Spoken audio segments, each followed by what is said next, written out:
Сәлеметсіңдер ме оқушылар? Бүгінгі сабақтың тақырыбы ас мәзірі. Мақсаты ас мәзірін жазып үйрену, өзіңнің жоспарың немесе өзгенің болашаққа байланысты жоспары туралы айтуды үйрену. Сегодня мы на уроке будем говорить о меню блюд. Мы будем проходить предположительное будущее время глагола. Бүгінгі сабақта мынадай жаңа сөздермен танысамыз. Ас мәзірі, меню, аспаз, повар, даяшы, официант, қара құмық, гречка, күріш, рис, ботқа, каша. Қайталаймыз. Ас мәзірі, меню, аспаз, повар, даяшы, официант, қара құмық, гречка, күріш, рис, ботқа, каша. Ребята, обратите внимание на произношение этих слов. Учитесь правильно произносить эти слова на казахском языке. Жаңа сөздерді сөздік дәптерлеріңе жазып алыңыздар. Перепишите эти новые слова в словарный тетрадь. Ал енді балалар, жаңа сөздерді есте сақтайық. Аспаз. Аспаз мамандықтың бір түрі. Аспаз ас даярлайды. Повар – это человек, который готовит еду для потребления пищевой промышленности в таких местах, как ресторан, кафе, столовые. Даяшы мейрамханаларда, дәмханаларда келушілерге қызмет көрсететін адам. Официант – это человек, который обслуживает посетителей в ресторанах, кафе. Шырын, сок, қара құмық, ас бұршақ, күріш. Ал енді қайталайық. Аспаз, даяшы, шырын, қара құмық, ас бұршақ, күріш. Жақсы балалар, ал енді келесі тапсырманы орындайық. Сөйлесейік. Бірінші тапсырма 17-ші бет. Ас мәзірімен таныс. Өзіңе қандай тағамдар алар едің? Ребята, представьте, что вы сидите в кафе. Ознакомьтесь с меню. Какие вы блюда себе заказали бы? Үлгі. Мен бірінші асқа кеспе алар едім. Я бы на первое взяла бы лапшу. Екінші асқа бұқтырылған етпен қара құмық алар едім. А на второе взяла бы тушеное мясо с гречкой. Сусын ретінде шай алар едім. Из напитков я взяла бы чай.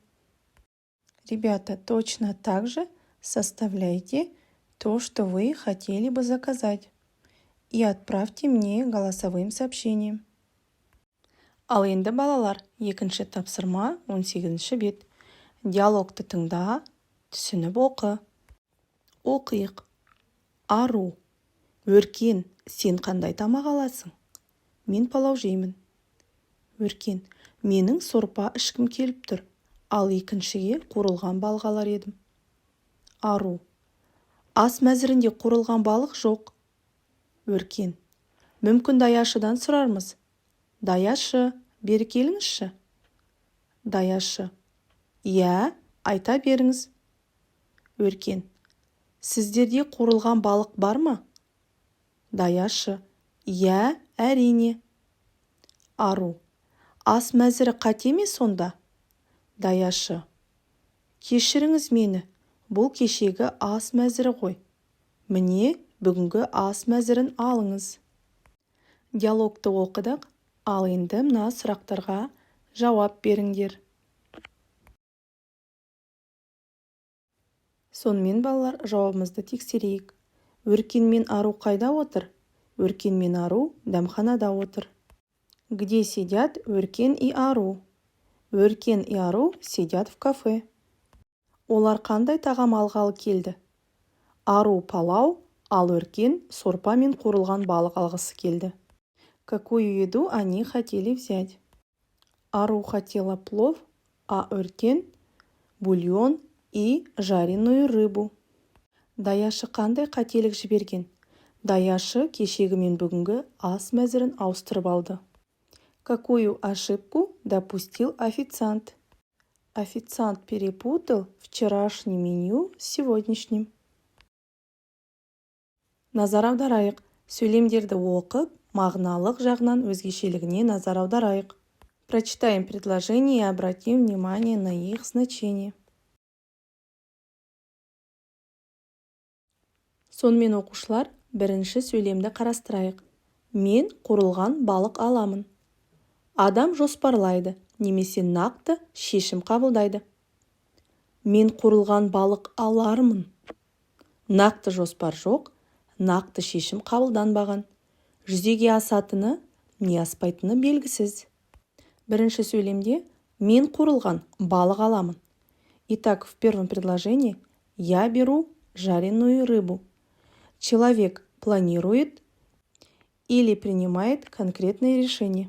А во втором предложении мен қуырылған балық алармын. Я буду брать жареную рыбу. В этом предложении нету конкретного плана и нету конкретного решения. И неизвестно, осуществится или нет эти действия. Алармын, берермін етістіктері болжалды келер шақта тұр. Эти глаголы стоят в предположительном будущем времени.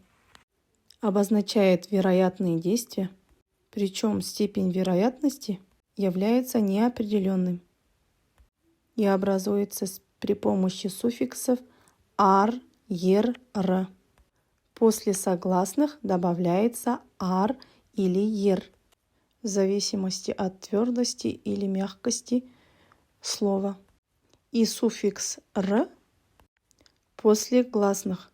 И, конечно же, плюс добавляется личное окончание.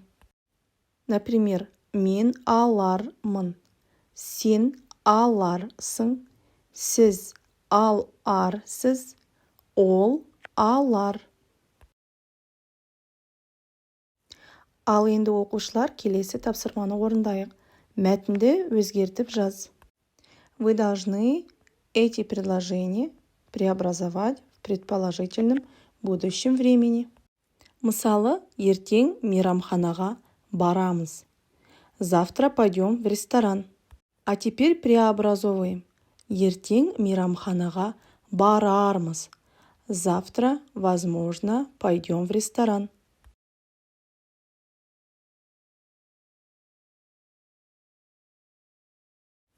Тамаша балалар, ал енді өздеріңді тексеріңдер. А теперь проверьте себя. Балалар, қалай ойлайсыңдар?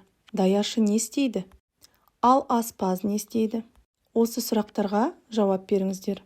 Как вы думаете, что делает официант и что делает повар? Подумайте над этими вопросами. Я, балалар, даяшы дәмханаға келген адамдардан асқа тапсырыс алады. Официант берет заказ у людей, которые приходят в кафе. Ал аспаз адамдарға ас мәзіріндегі тамақтарды пісіреді. А повар готовит еду, которая указана в меню. Келесі тапсырма даяшы мен аспаздың арасында диалог құрау.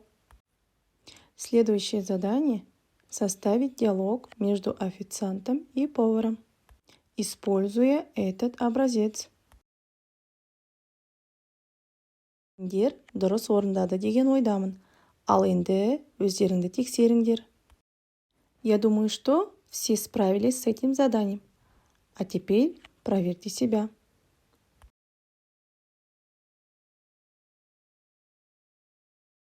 Ал енді оқушылар, үй жұмысы. Ас мәзірі, тамаққа тапсырыс, қара құмық, дәмді ас. Сөздері мен сөз тіркестерін қолданып сөйлем құрап жаз. Вы должны дома с этими словами и словосочетаниями составить предложение.